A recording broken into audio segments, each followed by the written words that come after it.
Et ce petit coup de gueule du matin, ce petit billet d'humour et d'humeur, ma frère. En fait, je sais pas pourquoi je dis ça, je poste que le soir maintenant. Bref, aujourd'hui, je voulais parler de Weshden et dire que la relève musicale française était au plus bas, voire qu'elle était déjà morte-née. Je voulais aussi parler de Jul. Bah ouais, le gars, il arrive à enregistrer 20 morceaux dans la journée. 20 morceaux. Oh, j'aurais quand même bien voulu les écouter, histoire de juger un peu de la qualité. Mais bref, bah finalement, non. Je me suis dit que j'allais parler de sujets beaucoup plus importants. Et c'est la 3e fois que je vais aborder ce sujet-là, ma frère. Alors t'es peut-être pas au courant, mais il y a des camps de concentration qui existent en Chine. Il y a des preuves formelles, des photos, des témoignages qui disent que la communauté musulmane en Chine est enfermée dans des conditions plus que dégueulasses. Et en plus de ça, l'objectif du gouvernement chinois, c'est clairement d'effacer la présence des musulmans en Chine. Par exemple, on y rase des mosquées. Bon, jusque là, tu peux te dire que culturellement, ça leur plaît pas. Mais quand t'apprends qu'ils rasent aussi des cimetières, c'est compliqué quand même. Mais y a pas que ça, ma frère. Il paraîtrait qu'ils ont lancé un nouveau business. Un business halal. Pardon, halal. Ouais, parce qu'il y a des témoignages qui disent qu'ils s'amusent à voler carrément les organes des gens qui sont enfermés dans leur fameux camp de concentration. Je t'assure que c'est pas une connerie, ma frère. Il suffit d'aller regarder sur internet et tu verras, c'est chaud. Et il y a des gens qui essaient de faire bouger les choses. Respect à eux. Mais faut savoir qu'il y a aussi une liste de la honte. Mais qu'est-ce que c'est que cette liste de la honte? Eh bah, dis-toi qu'il y a des marques que tu kiffes et que tu achètes qui utilisent la main d'œuvre de ces gens enfermés dans des camps de concentration. Pour information, il y a Adidas et Lacoste qui ont commencé à bouger à ce sujet-là. Je vais pas te citer toutes les autres marques, il suffira juste d'aller voir sur internet. Alors je sais qu'en ce moment on est en train de déboulonner des statues. Ça serait bien qu'on bouge et qu'on déboulonne tous ces camps de concentration. Et ma frère, n'oublie pas une chose, toutes les vies comptent. Je sais que c'est quasiment impossible d'être sur tous les fronts, mais il y a des gens qui souffrent plus que d'autres. Si tu veux avoir plus d'informations, je te conseille d'aller follow Raphaël Glucksmann. Force à lui parce qu'il fait bouger les choses. Et à tous ceux qui le suivent, bien sûr. T'imagines, toi, les produits que tu portes ou que t'achètes ont été fabriqués par des gens à qui on va voler des organes. Ah, au tribunal de la conscience, ça risque de bégayer, hein. Affaire suivante, qu'est-ce qu'on a aujourd'hui? Bah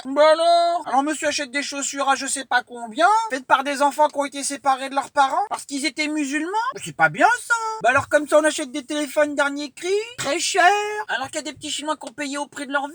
Bon ma frère, je pense que t'as compris, je pourrais t'en faire 150 comme ça. Et on a eu le retour de l'esclavage en Libye, les camps de concentration en Chine. C'est quoi la prochaine étape? Si on laisse des choses horribles se faire, notre vie deviendra un enfer. Alors qu'est-ce qu'il faut faire? Bouger, voter par exemple. Ouais, là tout de suite tu vois pas le rapport, mais une fois que les candidats seront élus, tu pourras toujours leur demander des comptes. Et donc de bouger. Allez, commente, like et partage. Déconne pas ma frère, je compte sur toi. Lui des cœurs sur toi, jette-toi en l'air et va te faire follow.